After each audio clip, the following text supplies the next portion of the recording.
Let's go! All right, I'm really, really happy, like ecstatic, like happy as fuck because this is episode 42. That means 8 more episodes to 50. That means 50 is like a really big milestone for me because I remember starting this shit and what this shit looked like then to where I'm at now. Oh, yeah. My name is Michael DeLu. I'm going to be your host today for Pull Up the Tape. We got a lot of politics to get into. We're going to talk about basketball, college basketball. The NBA is almost here. Only a couple weeks away. Football, the Ravens and the Ravens and the Steelers are going to be playing later today, and Champions League. Okay, we're going to get into all that stuff. But before we get into that, I would like to ask that if you are listening to this podcast via any of the platforms that my podcast is distributed through, Anchor, such as Apple Podcasts, Spotify, SoundCloud, or wherever you consume your podcast, share this podcast with anybody you know that loves sports. Okay, if you know somebody that loves basketball, share this with them. Football, share this with them. MMA, share this with them. Boxing, share this with them. Soccer, share this with them. It helps me tremendously. And if you're watching this shit on my YouTube channel, do me a favor, like, comment, and subscribe. That's exactly what Jake Paul told Nate Robinson before he knocked his ass out. Okay? Do me a favor and do that. And with that being said, let's get into the politics of today's show. All right. So the very first thing that I want to discuss is the NBA Christmas Day schedule, okay? So they released exactly what teams will be playing, what times, and I have one thing to say. Let's go! I'm so happy because, like, look, one, I love Christmas. Like, the NBA is a part of my Christmas, like, tradition day all the time. Like, since I can remember being a kid, my Christmas consisted of going to church, coming home, and watching the NBA for the rest of the day because I wasn't getting no fucking gifts from my parents because my parents always told me I should be my gift is the fact that I'm alive and blessed to see another day. Now that was my gifts. Those are all my gifts until I turned like about 16. And then that's when I actually started getting gifts. So at a very young age, I knew Santa wasn't real because I never got any gifts. Even when I was a good boy, I never got any gifts. So I was always thankful that I was able to watch the NBA. And that's how my love for basketball grew. Every single Christmas watching the Lakers play. So this year's games are as followed: the Pelicans, led by obviously Zion Williamson,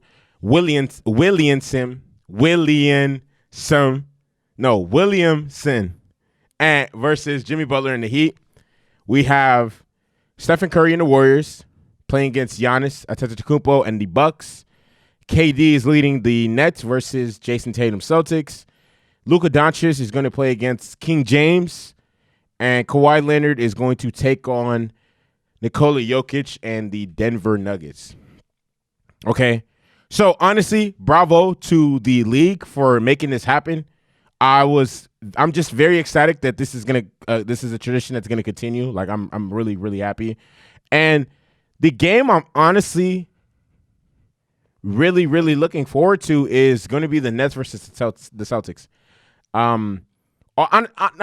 Actually, let me not say that because all these games are going to be great games. Like I honestly think these are all going to be great games, showcasing what some of the league's best teams. Let me see. 1, 2, 3, 4, 5, 6, 7, 8. 8 of these 10 teams are playoff teams. 11, honestly, but in a normal year, I think not even a normal year, all these teams should be making the playoffs this year. So we got 5 of the top 8 seeds competing in both conferences on Christmas Day. No, not 5. 10, 5 of the well, actually. Anyways, we got the top seeds competing on Christmas, so I'm really looking forward to that. Obviously, I'm looking forward to the Lakers playing on Christmas. I'm a Laker fan myself, for those of you who don't know. So anytime the Lakers do, last year the Lakers didn't win on Christmas. We lost to the Clippers. The year before that, we did win. Surprisingly, without LeBron James, he went down with the hamstring injury. So hopefully the Lakers can get a W this year on Christmas. It's always good to see LeBron match up against Luka Doncic and watching Luka show out. Same thing with the Clippers and the Nuggets. Clippers are getting their first swing at the Nuggets since getting knocked out by them in the playoffs. The Nets, Celtics, who knows how that could possibly be a second-round matchup in the Eastern Conference playoffs or the Eastern Conference semifinals. Warriors and Bucks, Pelicans, Heat, great matchups. And, yeah, really looking forward to that. Salute to Adam Silver for making that happen. Thank you very much. And I'm going to get into my next topic. So on Tuesday, yesterday, Taco Tuesday, the NCAA hosted two very, very good matchups that featured some of the better teams, some of the best teams in college basketball. So Michigan State played Duke, and not Wisconsin. I was going to say, I don't know why the hell I was going to say Wisconsin. Kentucky played Kansas. Okay, so the first game I'm gonna highlight is Michigan State beating Duke. So Michigan State defeated Duke at Cameron. I don't even know what Coach K Court. Let's just call it that. 75-69. Rocket Watts scored 20 points, 3 rebounds, and poured in 2 assists. And Aaron Henry added 14 points, 5 rebounds, and 5 assists. Michigan State was able to get 5 players in double digits. 5. And they very, very good balanced team effort, which led to their win.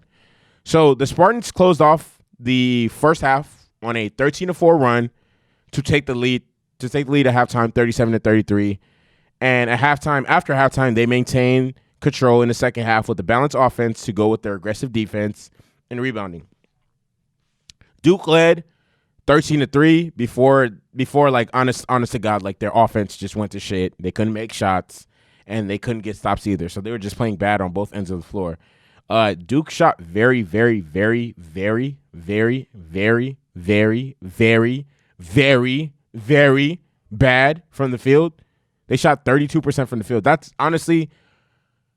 very fucking bad. Like that's like extremely extreme. Like you're not honestly. The fact that they were able to, the fact that this game was so close down the stretch, and Duke was able to close the gap is honestly surprising, considering like shooting that percentage is kind of like a recipe for you're not going to win this game. So the fact that they were able to the fact that they were able to make the game close and competitive and even come back and almost take the lead is a little crazy to me. Matthew Hurt had 21 points, 13 rebounds, and Jalen Johnson, Jamin Brakefield, Jordan Goldwire were the only players for Duke to score in double digits. So Duke had 4 players score double digits. And yeah, it was a good game. I was really excited to watch it. It's always exciting to see. You know, it's getting the older with every passing season. It's a little bit harder to like keep up with who's on what team, because like all these, like at this point in college basketball, all the people playing are like my youngest brother's age, like 18, 19, 20, you know what I mean? And I'm 26 now, so like, you know, the people that I was watching when I was in college aren't in college anymore. The people that I was watching when I first started college, when I was 18, 19, they're either overseas or in the NBA or something like that, or so it's, you know, it's a little hard to keep up with this because, you know, there's so many different players, and like I don't know any of these dudes' names because I wasn't in high school with them. I wasn't watching them. Like, you know what I mean? Like when I was in high school, I would look at like all the high school charts and see who's going to what schools, and because all these people are the same age as me. But that was like the beginning of the 2010s. I graduated high school 2013, so that's a minute ago. But nevertheless, like I said, it's still good to see the young cats doing their thing and watching the next wave of NBA talent playing at a high level in college. So to the next game I'm going to analyze. Kansas beats Kentucky. Kansas beat Kentucky 65-62. So Kansas forward, Jalen Wilson, I want to give him a very big shout out for playing lights out. Congratulations to you. Like, he played the best game of his career, young career. The true freshman, the redshirt true freshman, it seemed like he waited a whole year for this moment to happen. And on Tuesday night, he was able to score 21 points. He scored 21 of his career high 23 points in the second half of the game. That's insane. To do that in college is like crazy, to be honest. So this was honest. If I'm not mistaken, this was actually his first game of the playing of the season. Or no, not playing of the season. This is his first time playing because he missed his entire freshman year with the injury. But he made the first 2 3-pointers of his career during a key stretch of the game, and he posted his first double-double to help Kansas get past Kentucky in the championship classic. So this is what he said after the game. My team needed me to step up even though I had a slow first half. And the second half turned out to be a really good half. I always practice these 3-point shots. I have confidence in me.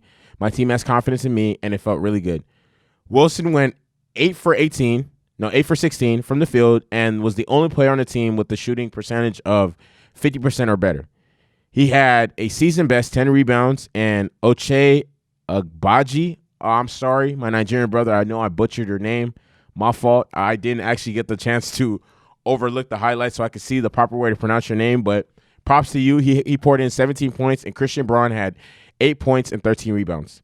Kentucky was led by Brandon Boston Jr. and Davion Mintz, who scored 12 points. Mintz had the chance to tie with 5 seconds to go, but missed, and Kansas grabbed the rebound to end the game. What I will honestly say about that play is it seemed kind of odd to me that was the play that they ran out of a timeout.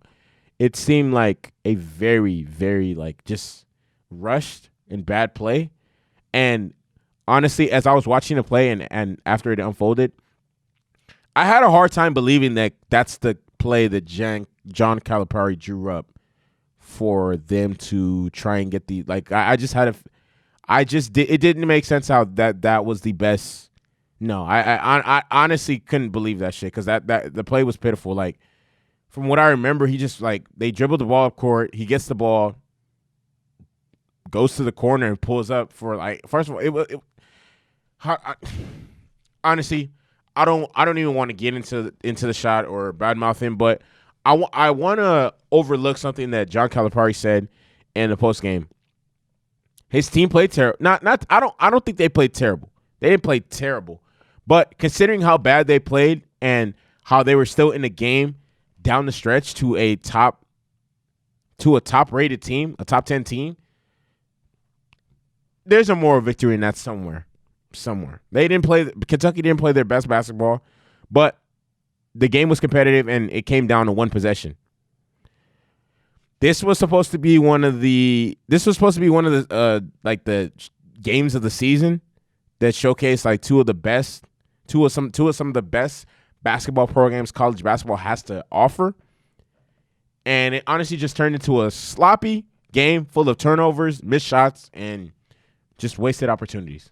That's all that game was. It was entertaining, but definitely didn't live up to the hype, or live up to the hype that some of the other games that these two storied programs have played against each other, like for example the 2012 national championship game, or any of their other previous meetings that they've had with each other. So, yeah, great day in college hoops.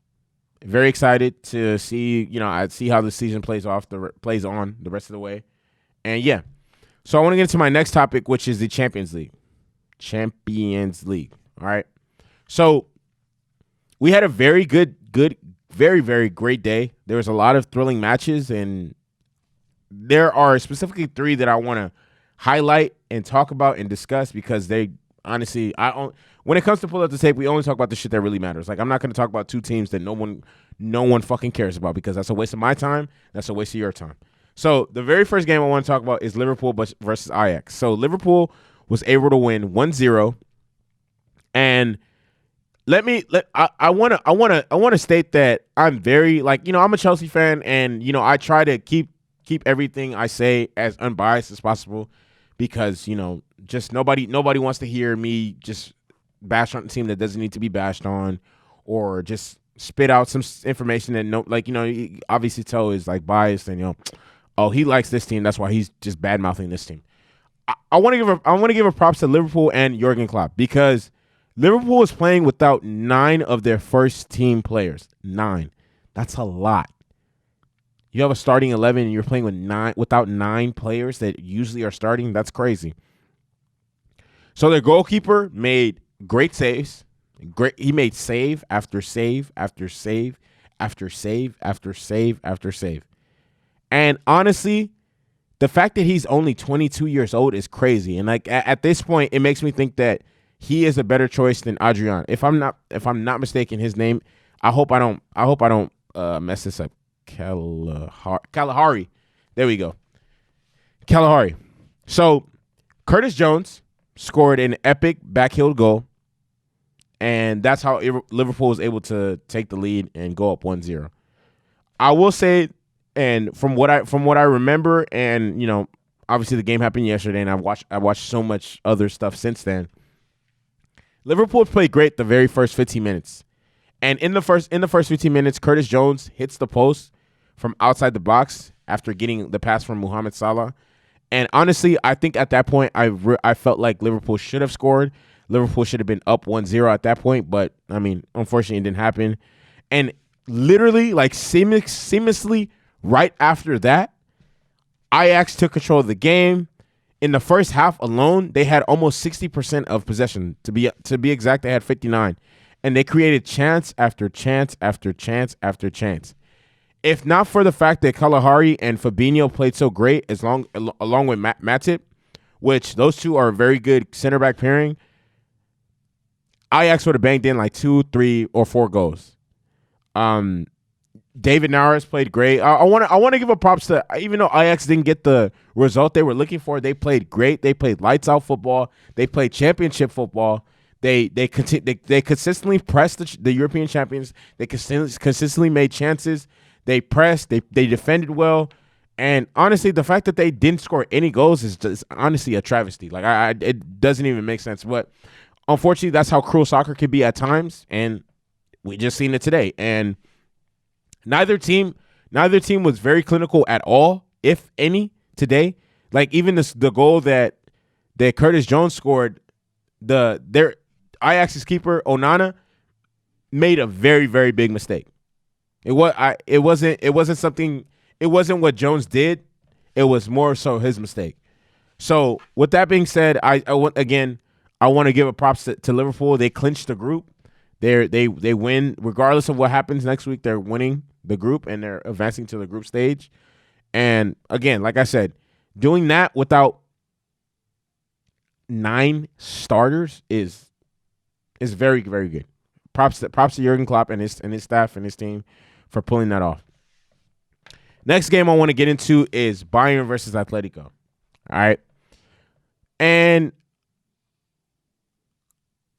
I want to say this. I think it's really crazy that Atletico goes up 1-0 after Joao Felix scores that incredible goal. And I feel like I've seen this over and over and over again since I started watching soccer in 2012. I think that's how long Simeone has been at Atletico Madrid. And it's very hard for Simeone to get out of his DNA because as soon as Atletico scored and went up 1-0, instead of taking a step forward, they just took a step back and just like went into like a defensive mentality. Like, oh, we're like, when you're up 1-0 against a team like Bayern, you keep fucking attacking. Try and score more goals. Like, Joao Felix is playing incredible. He's playing lights out. Like, he's honestly in very good form as of right now. I don't even understand. Like, it literally, like, the way they played as soon as they scored the goal was completely different versus how they played when it was 0-0. Like, it just didn't even make sense. Like, did you really think playing this style of football for 65 more minutes is going to get you the win that you're looking for? No. Come on now. Against Bayern?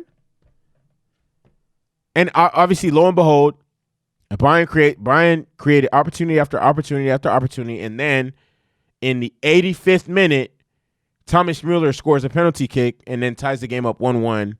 And then at that point, I'm just thinking to myself, like, man, the same thing always happens.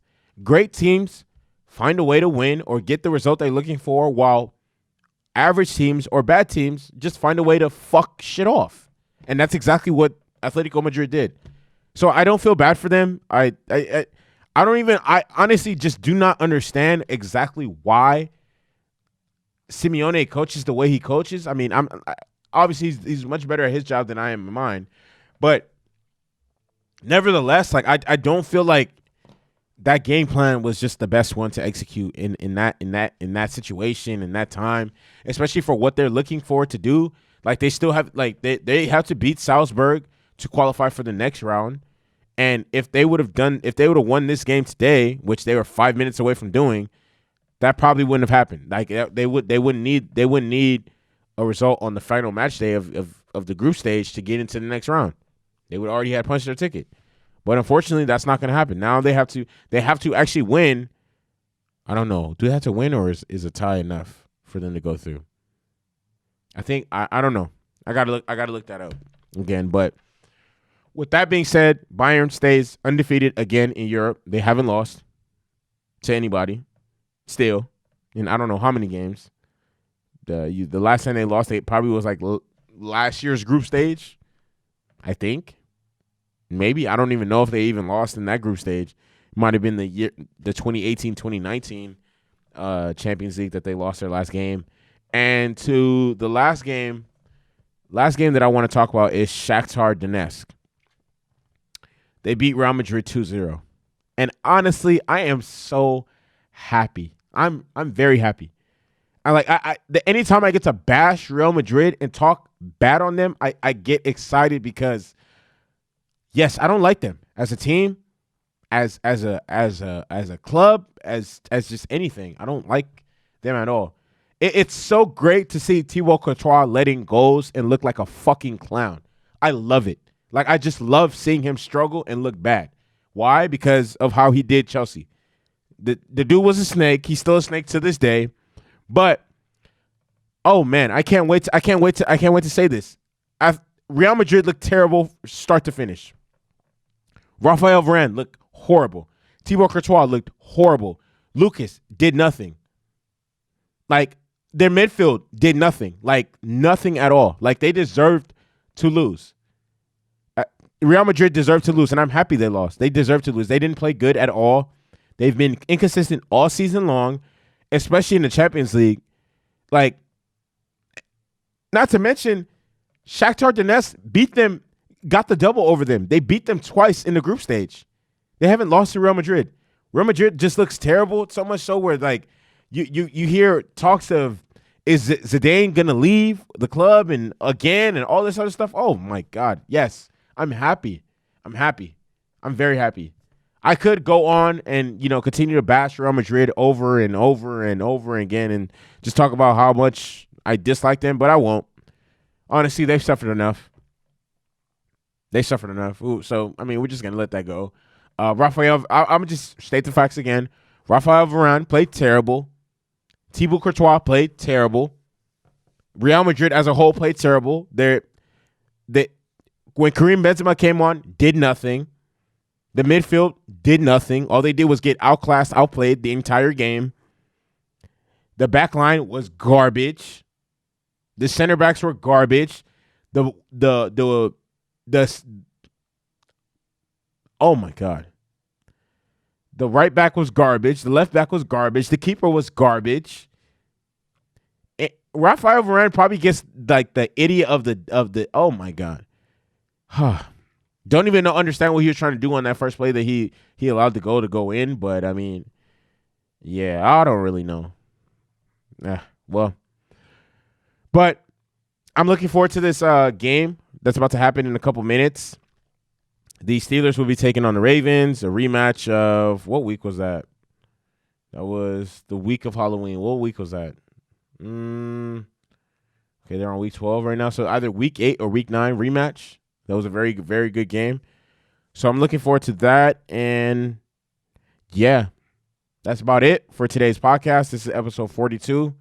I just want to thank everybody who's continued to listen, support. It's not very much people right now because, niggas is haters, whatever. Like, I don't understand how if you like sports and you still don't watch this, you're playing yourself. Like, you're really a goofy. But nevertheless, I mean, everybody has their time. You feel me? It is what it is. I mean, we know why. We know that there's still more growth to come. There's still more improvements to come and all that stuff. So, I mean, stay down, stay hungry. That's my advice to everybody who's chasing after their dreams like I am right now. Shake the room, viral movie. Like, comment, subscribe. Share this podcast with anybody you know that loves sports. And that's pretty much it. I hope everybody stays blessed, has a great day. Whenever you're listening, wherever, YouTube, SoundCloud, whatever. And that's it for today. Bye.